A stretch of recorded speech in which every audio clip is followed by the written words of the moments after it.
Assalamualaikum, salam sejahtera.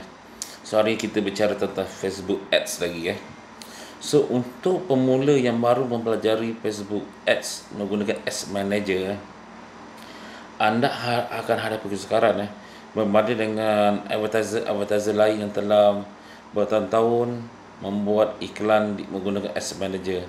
Perbezaan mereka dengan anda adalah amat besar sekali, di mana mereka mempunyai data. Okey. So jika anda ingin bersaing dengan mereka, anda tidak mampu. Okey. Sebab data mereka sudah cukup besar dengan jumlah yang mereka laburkan pun sudah cukup besar berbanding dengan anda. So artinya sebagai pemula Ads Manager Facebook yang baru, anda harus banyak bersabar. Contohnya jika anda buat iklan satu produk, kemudian anda collect data sekarang ni anda membuat tofu, membuat broad audience, mencari audience sesuai segi jual barang kecantikan. Anda menjual barang kecantikan dan anda mencari audience seperti peanut skincare, ini semua. Lepas tu anda membuat satu website menjual tentang produk ini, dan anda buat video tentang produk ini. So anda jalankan. Itu adalah standard, itu adalah biasa. Tetapi jika anda adalah seorang pengguna Ads Manager yang lama, seperti saya juga sudah lama menggunakan produk buat iklan, saya mempunyai data yang banyak di belakang saya, di mana sebagai contohnya saya mempunyai data untuk look alike mereka yang telah menonton video saya lebih dari 5% untuk produk-produk tertentu. Saya boleh gunakan balik dan gunakan sebagai broad audience saya yang pertama. Sebab saya tak nak pandang kerja audience, saya sudah ada yang sesuai dengan tu. Dan juga saya boleh gunakan look alike untuk saya punya post di blog. Blog saya ada post tentu saya boleh gunakan untuk membuat Facebook cari orang yang hampir sama, yang berminat dengan post tersebut atau yang engage dengan blog ini, untuk diberi kepada iklan, disampaikan kepada mereka. Itu nama look alike. Lepas tu saya punya Facebook engagement saya pun sudah cukup tinggi, di mana setiap hari saya post tentang benda yang sama, engagement yang sama. Kadang saya buat iklan, membuat boost di Facebook pages. Kenapa? Kerana saya inginkan engagement yang banyak, dan saya boleh membuat satu Facebook engagement nama dia di Facebook Ads. Orang pernah engage dengan Facebook saya buat iklan. Lepas tu Instagram juga saya boleh buat engagement yang minat pada produk saya, yang pernah engage dengan saya punya Instagram. Saya boleh buat satu kumpulan, ini dia panggil Instagram engagement, video view engagement. Saya boleh buat itu semua kerana saya telah mempunyai data yang banyak. Oleh itu broad audience saya untuk tofu tidaklah terlalu broad sangat. Dia lebih spesifik berbanding dengan anda yang baru membuat iklan, menggunakan Facebook. Anda perlu collect data. Okey. Dan nombor dua, pengetahuan anda dengan pengguna Ads Manager yang guna Ads Manager lain adalah berbeza-beza. Saya boleh katakan dia amat jauh berbeza, kerana teknik-teknik yang mereka gunakan adalah berlainan apa yang kita gunakan sekarang ni. Di mana saya bercerita tentang tofu, bonfu dan bofu, tetapi sebenarnya terdapat beratus-ratus sales funnel yang tertentu untuk membuat iklan. Oleh itu berbeza cara-cara mereka. Itu anda akan mengalami untuk pemula Facebook Ads yang Ads Manager ni, anda akan mengalami kesusahan sedikit membuat ni. Ini adalah wajib berlaku, dan anda tidak mampu untuk melawan orang yang telah buat manager yang baru, Ads Manager yang lama, kerana mereka telah laburkan wang sebelum ni. Mereka telah laburkan beribu ringgit. So anda tak boleh samakan mereka. Anda nak sampai ke tahap mereka, anda juga kena labur duit, dan anda dapatkan data, anda kumpul data untuk anda menggunakan Facebook Pixel semua untuk anda buat. Okey, itu perbezaannya. So jangan bandingkan diri anda dengan advertiser Ads Manager lain, kerana untuk tutorial ini kita bergerak secara perlahan, tetapi efisien, dan okay. Sebenarnya macam ni lah. Saya nak terangkan real story sebuah iklan yang betul-betul power. Oh, rumah saya pandang saya sampai senyum sebab iklan dalam bilik ni. Yang betul-betul power macam ni tu untuk membuat iklan tofu, anda at least perlu ada 1 hingga 5 iklan yang berjalan serentak. Itu adalah cara yang paling betul di mana dalam 5 iklan ini anda menggunakan audience yang berbeza-beza. Contoh, iklan pertama video semua sama, audience ini dari Selangor, audience ini dari Melaka, audience ini dari Kelantan, audience ini dari sini. Anda buat iklan ini, anda postkan serentak untuk tofu ini dipanggil awareness ni, serentak dengan video sama. Atau anda menggunakan iklan yang berbeza atau image atau video beza. Setiap 5 iklan ni anda postkan serentak.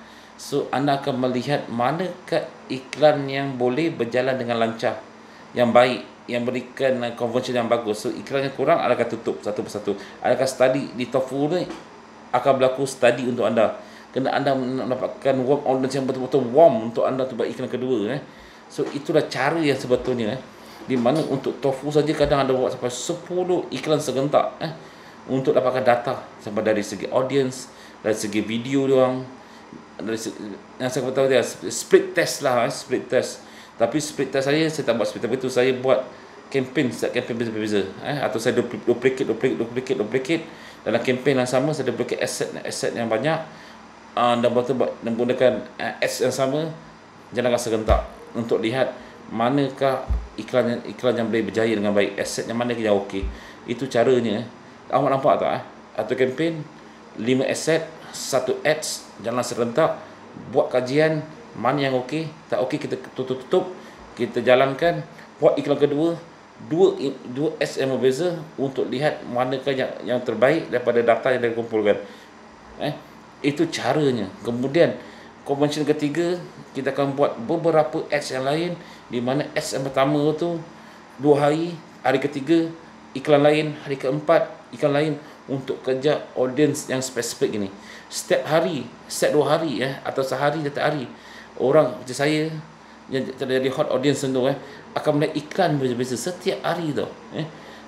Kita boleh buat sebegitu sekali untuk Facebook Ads. Sebenar-benarnya saya beritahu kepada anda, itu dah masuk tahap-tahap yang betul-betul power dan juga cost yang cukup tinggi.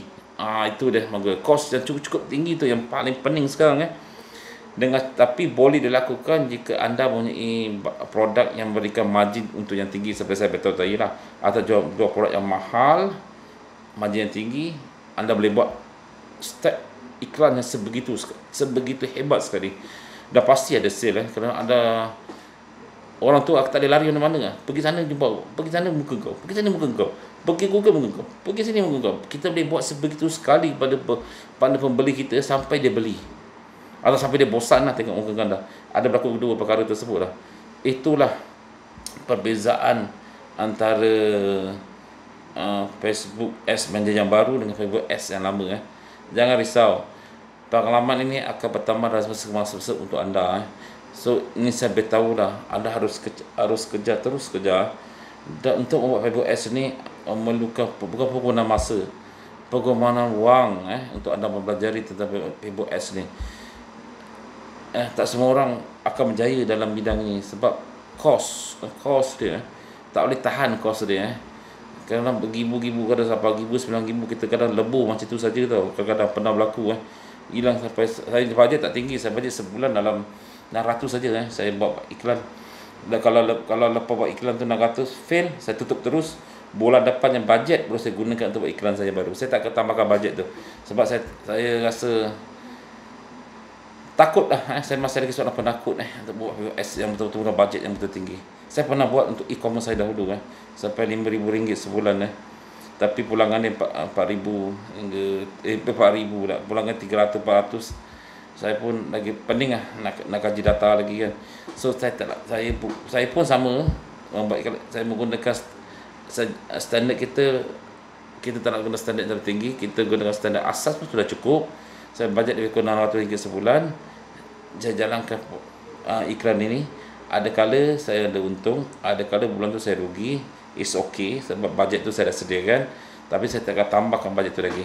dia 600. Kalau iklan tu berjalan berterusan baik, dengan baik sehingga 3 hingga 4 bulan, saya biarkan saja di jalan lah, kerana ROI dia boleh cover duit untuk iklan saya.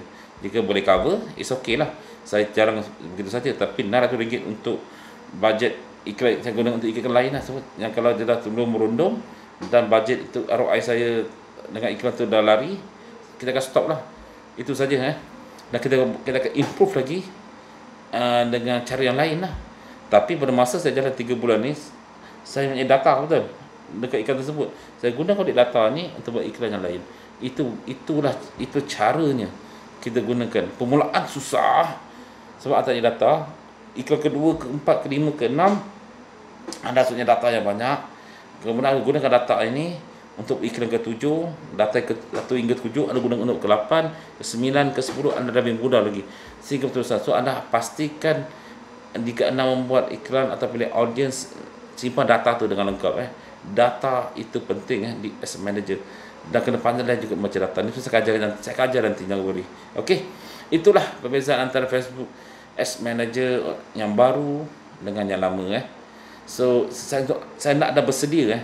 Saya nak anda mendengar cerita manis tentang Facebook Ads Manager. Cerita manis Facebook Ads Manager ini adalah easy task, senang, tidak senang, mengikut cerita reality. Inilah cerita sebenar tentang Facebook Ads ni. Ramai berminat, saya tahu ramai minat untuk buat Facebook Ads. Tapi berhati-hatilah, jangan terburu-buru. Take your time, preparekan material dengan betul. Tak apa, maka masa 2-3 minggu tak apa. Sebelum ni tak buat pun kan. Nak buat apa? Kenapa terburu-buru nak kerja?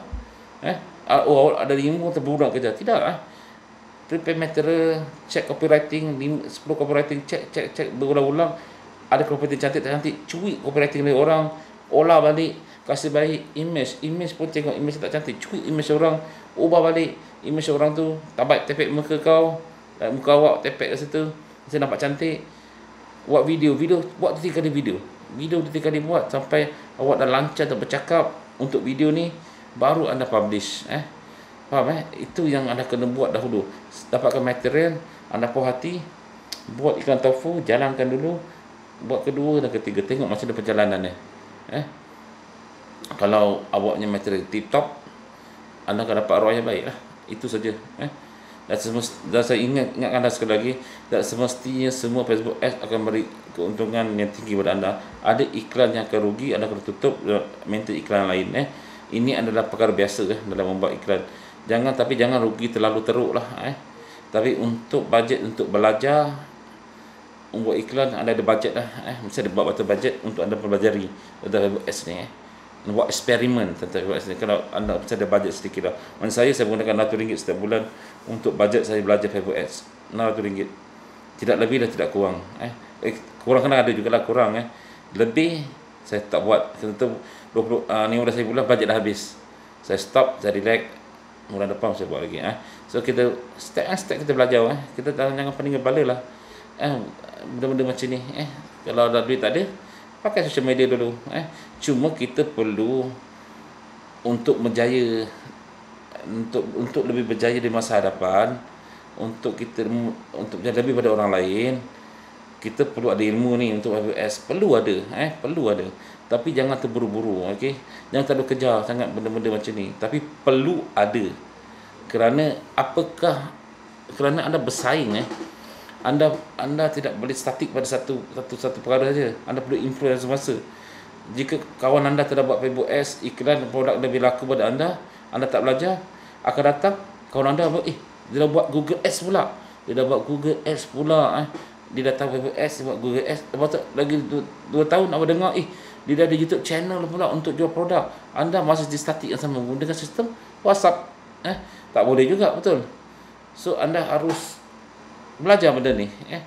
Seorang entrepreneur, bahasa Inggeris sikit, entrepreneur harus punya ilmu-ilmu ni. Itu saya membuat tips tentang blogging, harus ada website, tips tentang Facebook Ads, harus pandai tentang Facebook Ads, dan tips tentang Shopee, di mana untuk permulaan perniagaan kita menggunakan Shopee. Tapi tidak boleh kekal selama lama menggunakan Shopee. Dalam masa 3-4 tahun, kamu kena ada backup plan untuk anda punya bisnes. Itu yang saya ingin terangkan kepada anda melalui tutorial di Shopee Manak ini. Faham? Dan setiap orang punya skill berbeza. Mungkin anda akan lebih berjaya lagi pada semua rakan-rakan di subscribe YouTube saya ni. Anda adalah seseorang yang jaya membuat 6-7 angka. Itu yang kita nak. Tak siapa nak cemburu. Saya pun tak kaya-kaya besar. Cuma saya punya ilmu, mungkin saya punya imaginasi atau kreativiti saya agak kurang. Orang tua kan, awak orang muda, mungkin awak boleh membuat image atau iklan yang lebih modern dan lebih menarik berbanding dengan saya, dan awak boleh anytime je boleh potong pada saya. Dan juga kepayaan awak sebagai orang tenaga, orang muda yang memiliki tenaga yang tinggi berbanding saya orang tua yang boleh bercakap di depan YouTube saja, awak boleh bergerak 50 kali ganda pada saya. Oleh itu, it's not impossible untuk anda berjaya. Tapi pastikan belajarlah ilmu ini. Saya tak ada modal untuk buat BOS. No issue belajar tentang ilmu BOS ni. Ada modal, try dulu. Rugi, okey, rugi. Proses pengajaran semua rugi. Nak belajar dengan cikgu kat sekolah you pun kita habis 3-4 ribu. Kalau kita nak ilmu, sama juga dengan Facebook S, kena ilmu, kita kena ilmu secara praktikal, kena keluar duit. Kalau anda buat sekali berjaya, syukur alhamdulillah. Kalau tak berjaya, it's a lesson learn. Cuba improve dalam masa-masa. Itu maksud saya ke anda. So selamat maju jaya, dan jangan sesekali putus asa. Jangan. Sebab dalam bisnes online ni dia banyak turun dan naik dia. Laju. Kadang dia turun sangat sampai habis modal pun kita beri kepada. Kadang-kadang dia naik. Ya, macam sekarang Shopee saya. Dah seminggu dah tak ada sale sebab kena penalty. Dah seminggu tak ada sale. Tak ada sale. Sama tapi kita tak senyum juga. Betul lah. Apa nak bising sebab ini adalah roda perniagaan. No problem lah. Tapi kalau 2 minggu tak ada bisnes ni, kena cari idea lah. Ada sebab lain tu masalah tu. Yang tu janganlah kau biarkan pula. Okey. Assalamualaikum warahmatullahi wabarakatuh. Jangan lupa subscribe YouTube channel saya pada hari ini. Terima kasih.